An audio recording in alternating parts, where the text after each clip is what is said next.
Hello everyone, Jamie and I are unfortunately not at Gencon this weekend. Instead, we are stuck in Scotland, bringing you the best in tabletop gaming news, as we always do. I'm Ian McAllister. And I'm Jamie Adams, and Ian stole my bit. And this is Brainwaves, episode 82, bringing you the best in board game and tabletop gaming news. As Ian said, these are the headlines for the week of the 20th of September, 2021. Frogs, white power, and controversy, oh my. GAMA elections are announced, and the Diana Jones winner is announced. All this and more on this episode of Brainwaves, which will probably be irrelevant after the weekend because everyone will say, Gencon, Gencon, Gencon. That's fine, we don't report on new releases anyway. The game tournament fishing on Kickstarter from publisher The Gaming Goat has come under fire recently for one of the images on its campaign. The image was of a frog being held in a hand. The right hand of the frog, which has 4 fingers, was holding its smallest 2 fingers together into an OK symbol. Now, if you look up frogs being held on the internet, you will find frogs looking like they are making this gesture. So there are no problems, right? If you've been following world events at all over the last year, you'll have become aware that the OK gesture has been appropriated by the far right, especially in America during the Black Lives Matter protests. Various members of organisations like the Proud Boys could be seen making this gesture during clashes with BLM protesters and the police. Pepe the Frog is a cartoon that has also been appropriated by the far right. Put these two things together and you can understand why people might take offence at this image. How do you as a publisher react to this? Apologise and change the image? Not if you are Jeff Bergen, CEO of Gaming Goat. No, you instead put a strapline on the Kickstarter image and then kick off at anyone questioning you. That strapline was, "This is Bob the Frog. Bob is A-OK. Bob the Frog does not have a hateful bone in his body and loves everyone." Now, we aren't going to catalogue all the horrible things said by Jeff Bergen, but as an example in response to Suzanne, a well-known board game commentator on Twitter, calling him out on the image, there was a conversation on Bergen's Facebook page. At one point, one of the commentators said, in regards to Suzanne, "This person looks like they'd be a lot of fun at parties." In response to this, Bergen said, "I bet only us could make her fun at a party. You down for the challenge?" The attitude of Gaming Goat to the controversy has led to designers breaking ties with the company. Artem Safarov, whose problems with Unbroken and Golden Bell we have covered in the past, has withdrawn his planned project with the company from publication. The smash hit Regicide, that has been all over the place recently, is from Badgers from Mars, who have chosen to end their contract with the company as well. Both of these design teams are small and taking a financial hit in doing this, so please support them if you can, and we'll put some links to them in the show notes if we can find some ways to support them.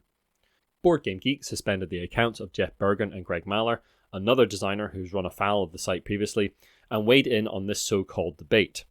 Gaming Goat will not be allowed to advertise on Board Game Geek in the future.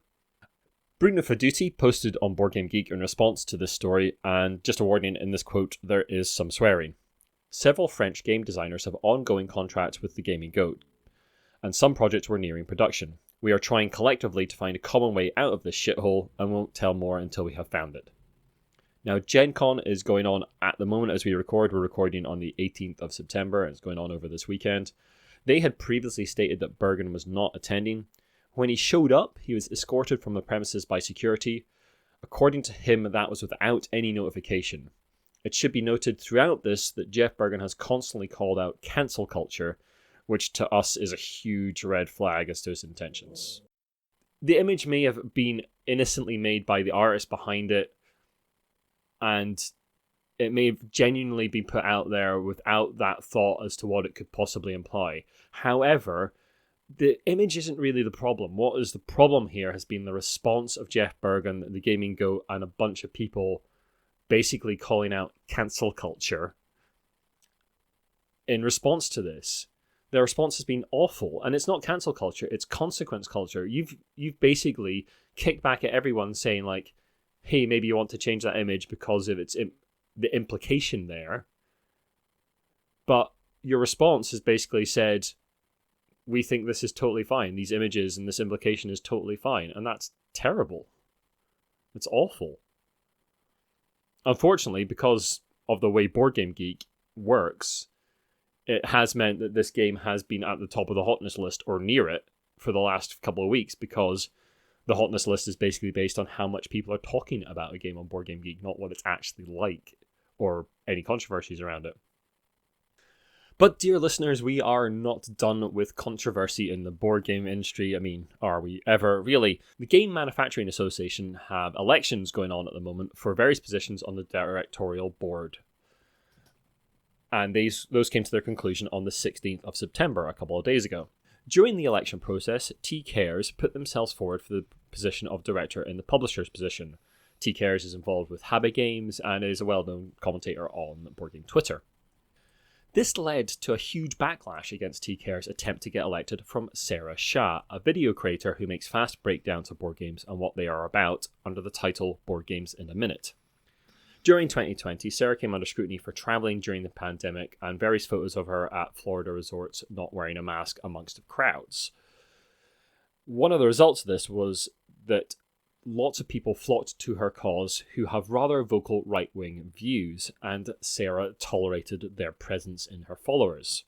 I personally know of some folk who reached out to Sarah to express their concerns about these followers, but these offers of help and expressions of concern fell on deaf ears. T Cares was one of the people who had crossed swords with Sarah before, and the arguments boiled over onto Twitter over the course of the GAMA election process. Words were exchanged, accusations went back and forth, and when Suzanne, whom we mentioned above, got involved, it got even uglier. The TLDR of this is that Sarah thought T Cares should not be on the GAMA board because of what she saw as harassment that Sarah had been subjected to by T Cares and others in the American critical community. Sarah has repeatedly claimed that no one has reached out to her privately about the views of some of her followers. We aren't done with Jeff Bergen, though. Jeff Bergen decided to side with Sarah and proceeded to offer to pay people's GAMA dues and fees for new members, presumably to try and tilt the votes in his preferred direction. GAMA has announced the result of those elections, with T Cares taking 41% of the vote in their category. Steve Bussard was elected in that position. That's the publisher's position on the board. We have not previously reported on the spats going on Twitter amongst American critical circles, which tend to crop up fairly frequently, and especially over 2020.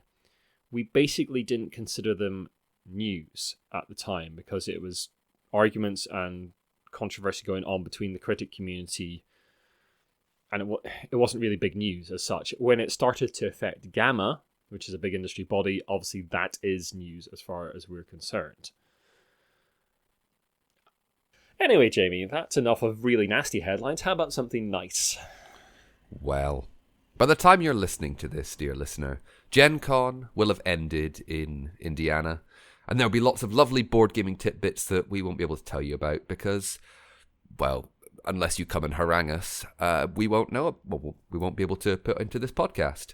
But Gencon also means one other thing, and that is the announcement of the Diana Jones Award. Now, the 2021 Diana Jones Award has been awarded to Nibcard Games, a company at the centre of the Nigerian board gaming industry. From Nibcard's website, their mission is threefold.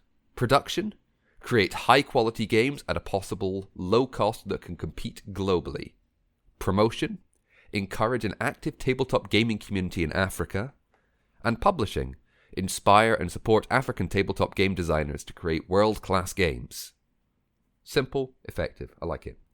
Along these, they run a games cafe in Abuja, which is the first games cafe in Nigeria, and Nigeria's first gaming convention, ABCon.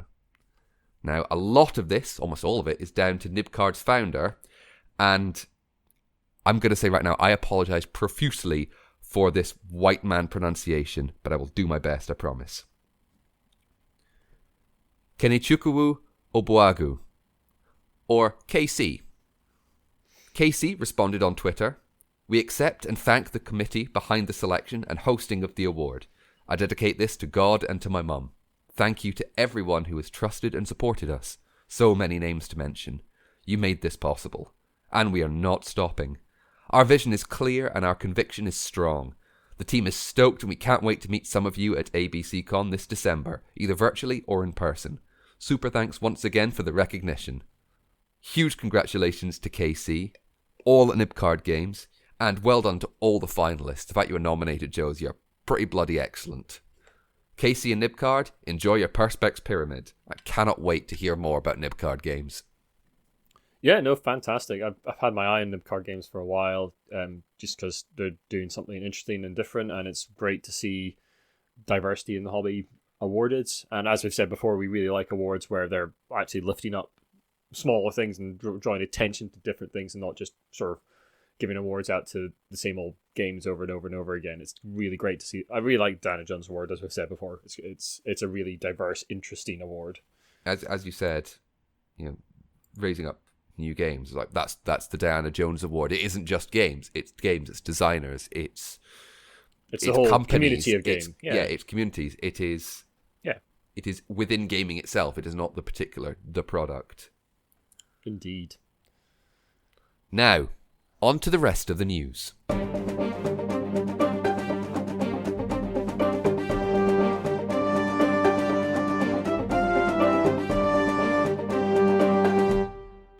Ian, I believe you have an update from the world of Kryn.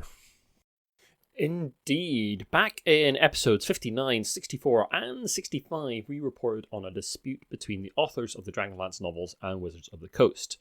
The dispute was eventually resolved, and now it turns out that one of the outcomes of the settlement is that Dragonlance will be coming to Dungeons & Dragons 5th edition as a new book called Sky Raiders of Abarax from the Dragonlance writers Tracy and Laura Hickman.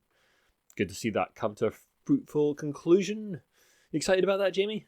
I don't really know Dragonlance terribly well. I don't know Dragonlance very much either. I know of it by reputation. The Spelljammer game I played in quite a while ago now had some characters from Dragonlance, not named characters, just NPCs who were from the Dragonlance setting. But it sounds pretty good, and I'm glad it's come to a fruitful conclusion. It's sad that it maybe wasn't, an official Wizards of the Coast product, but at the end of the day, Dragonlance is coming back. So, does it really need the Wizards of the Coast branding? No. No, indeed. It's now got such a life it can stand on its own 2 feet. Except, Kender. Ugh. I mean, dragons would be really helpful in sorting out the global shipping situation, I think, Jamie. I don't know. They want paying in gold. Yeah, fair point. Before anyone tweets at me or messages me, I know that different dragons in the D&D setting accept different things. I'm going for the simple, basic, red dragon, classic dragon analogy that everyone will be able to get. Thank you very much.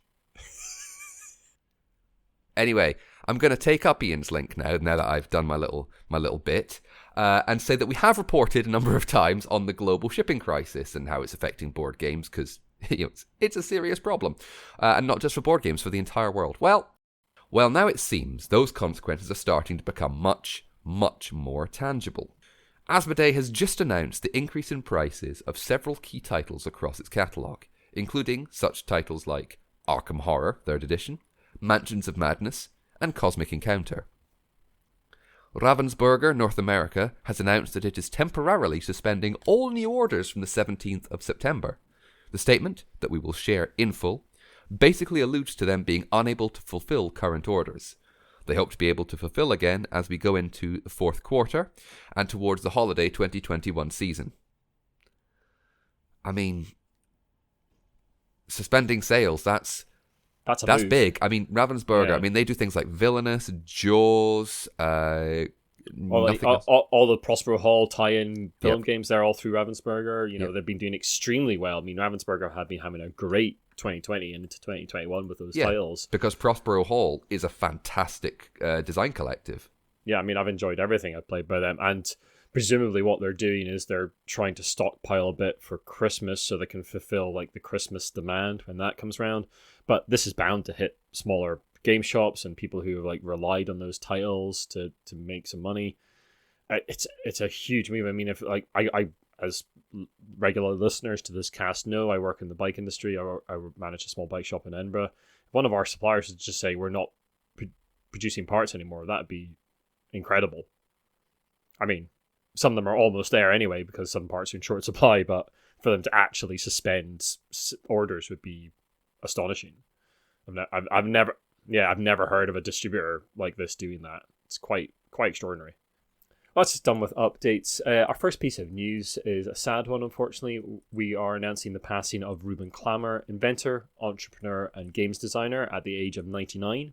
Klamer designed the modern version of Game of Life, the original of course being made by Milton Bradley, and considered to be the second most popular board game sold, with some estimates putting the sales at 70 million copies worldwide. He also pioneered using polyethylene in the toy industry as a shatter-resistant plastic, did special effects for the TV series The Man from U.N.C.L.E., and created the phaser rifle for the original Star Trek episode Where No Man Has Gone Before. Mr. Klamer was inducted into the Hasbro Inventors Hall of Fame in 2000, the Toy Industry Hall of Fame in 2005, and received the TAGI, Toy and Game International Excellence Lifetime Achievement Award, in 2009. The thoughts of Jamie and myself are with his family at this difficult time. I mean, I may jokingly dismiss games like Monopoly, but there's no denying the influence that these more mainstream games have had on individuals who go on to design all sorts of games, including the ones we consider more hobby games. A man with many strings to his bow.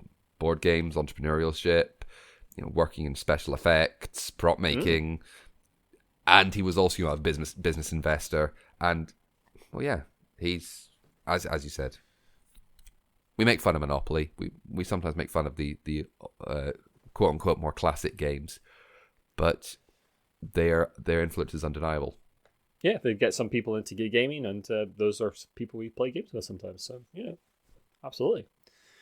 Anyway, Jamie, it looks like you're not done with awards quite right. It looks like you've got a second hat on under there. Oh, my award Homburg. It's dual layered for the cold. As well as the Diana Jones Award, we also had hot new news for us anyway, which was the announcement of the Ennie Award, which were also announced at Gencon.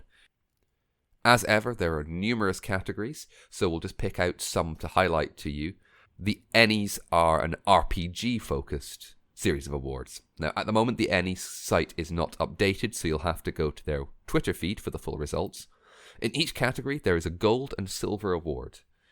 Now, the indie hit Alice is Missing from Renegade Game Studios, which is an RPG played entirely via text message, garnered several awards including Product of the Year, gold, Best Game, gold, and Best Rules, gold. UK publisher Rowan, Rook and Deckard grabbed a bunch of awards for their game Heart, which is the follow-up to their game Spire, including Best Game, silver, Best Setting, gold, Best Writing, gold, Best Layout and Design, gold, Best Monster/Adversary, gold, Best Art Interior, silver, and Best Art Cover, silver. Other notable companies and products were Free League Publishing or Fria Lagen, winning several awards for Alien and Vasen, their game of Swedish monster hunting. Those are two separate games, by the way, not Alien and Vasen. Alien, pause, and Vasen, which is their game of Swedish monster hunting. No, they both use the same system, so you could do a crossover. Oh my. Iain, I believe you did review Vasen. I have, yeah. I haven't run Vasen, but I've been doing some player-facing RPG reviews on the site. So basically, as a player, how does Vasen feel to me? That review was up on the site recently, and I also talked about investigation games in general in that piece as well. Cool. Congratulations to all the winners, especially Rowan, Rook and Deckard, really sweeping the boards a bit with Heart there. Yeah. Grabbing a huge number of rewards. There's a couple of interesting, cool little RPGs in there. Alice is Missing sounds interesting. I might have to check that one out. And there was one I shared earlier today before we started recording in our RPG Corner chat in our Discord called Brancalonia, which is a spaghetti fantasy RPG, sort of Italian fantasy RPG, which sounds really interesting. Based in 5th edition rule set for D&D. But yeah, lots of cool little interesting things to check out there, I think. Now, going from RPGs to a big old, what do you call it? CCG? LCG?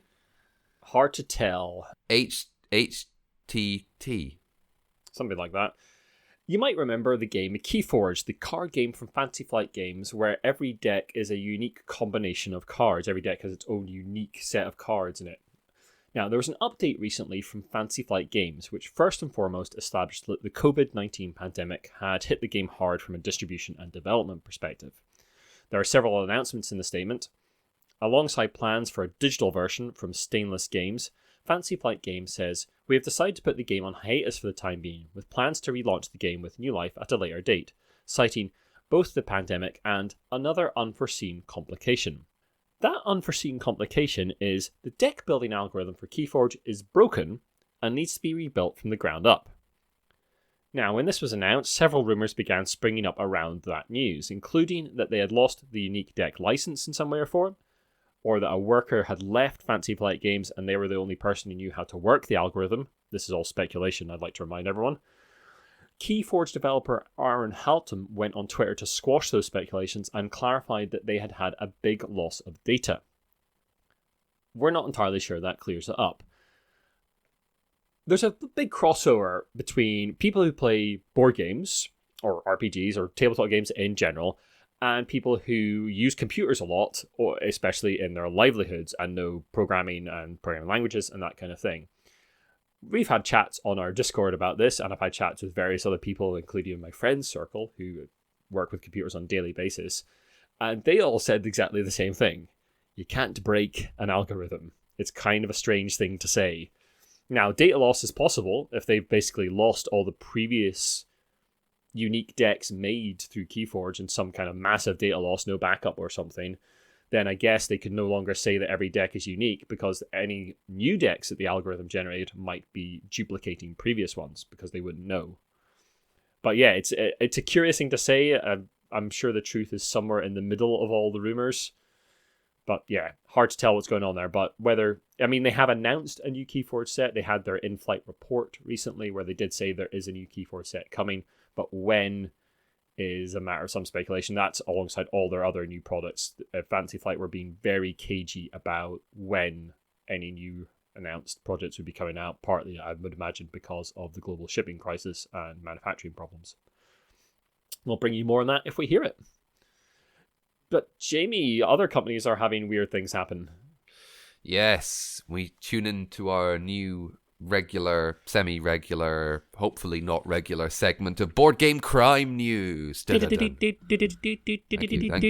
Yes, Dateline, Brainwaves HQ, some news. A group of professional thieves. I'm going to stop this because it's hurting my throat, and also, yeah. A group of what has been described as professional thieves broke into the warehouse owned by Pandasaurus Games and managed to nick several not yet released games.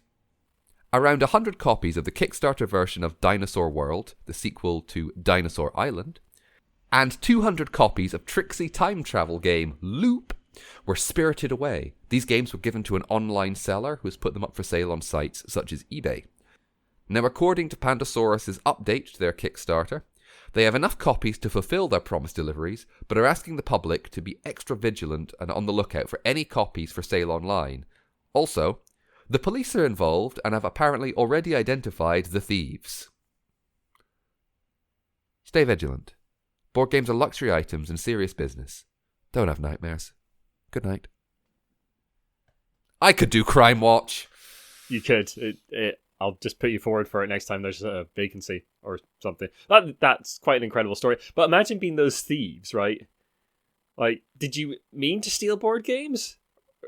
Because that doesn't seem like a very profitable thing to steal. So you say it's a strange suggestion, Ian, but I'm looking at the Kickstarter page for Dinosaur World right now, and the all-in pledge for Dinosaur World was $105. Okay, that's significant money.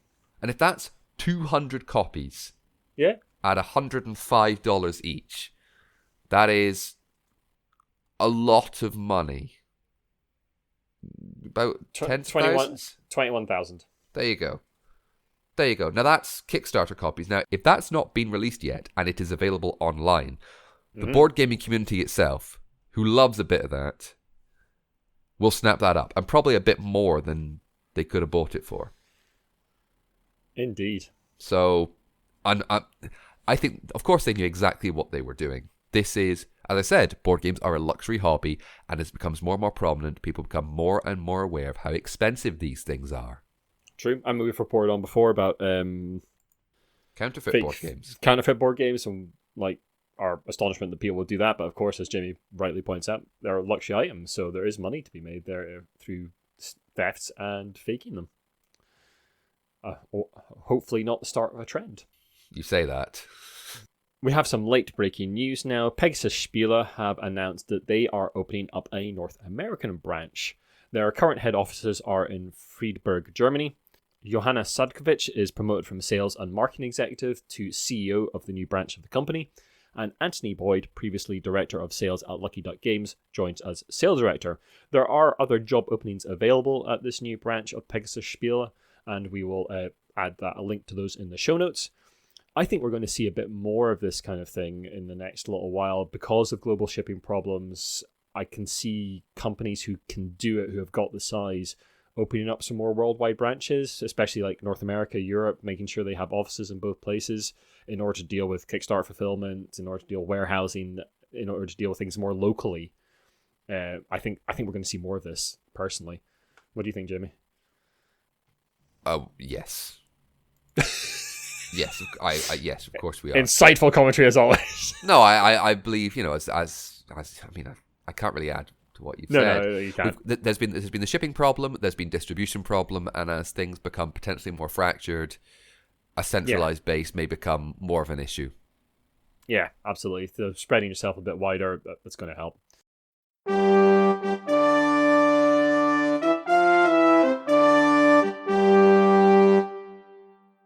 We'd like to give a wee shout now to all our patrons. Thank you so much for continuing to support us and the cast, especially to Shaun Newan, our executive producer from the GAMA team. We'll add links to all of Shaun's bits and pieces in the show notes.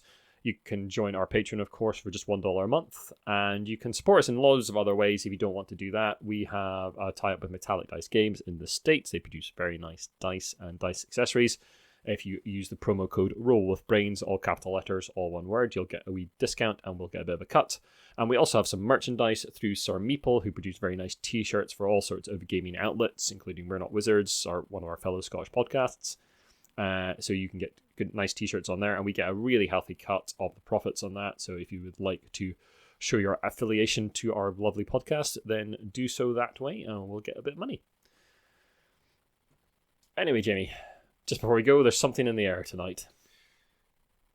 Not Phil Collins, but rather magic. Some Gencon magic. Now, Pictionary. I know, I was... You're expecting Monopoly. Not Monopoly today, I'm afraid. It's literally your job. Not literally my job. But I am going to talk about Pictionary. Classic game that has families yelling at each other that why they can't know dignity when they see it. But Pictionary has come into the 21st century in a new way. Pictionary Air is a game where the drawer draws in the air with a special pen, and a teammate videos them with an app, and hey presto, the drawing appears in the air. Does that make sense? Yes! Sort of. Sounds like a lot of work. I mean, I could just draw things with a pencil, right? Yeah, but it's magic, Ian. It's in the air. Cuts down on paper wastage as well. I guess. Yeah. I mean, it is kind of magic in some regards. I mean, it's kind of a cool bit of tech. I'll give it that.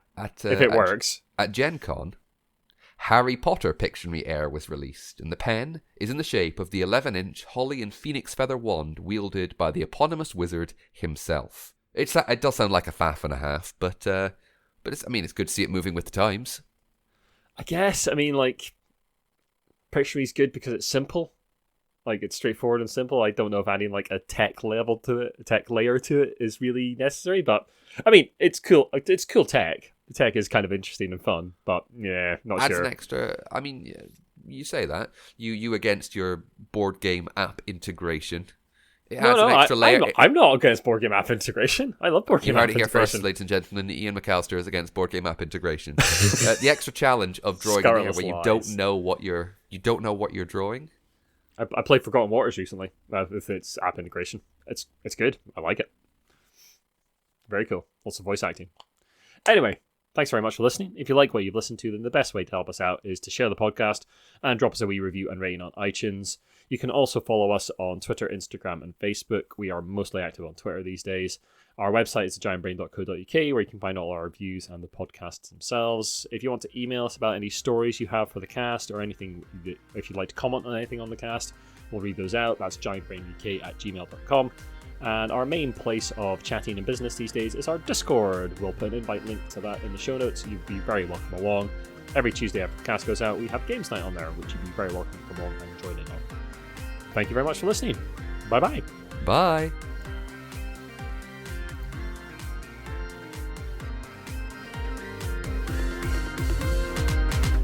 Hello, everyone. Good start. Get it all out.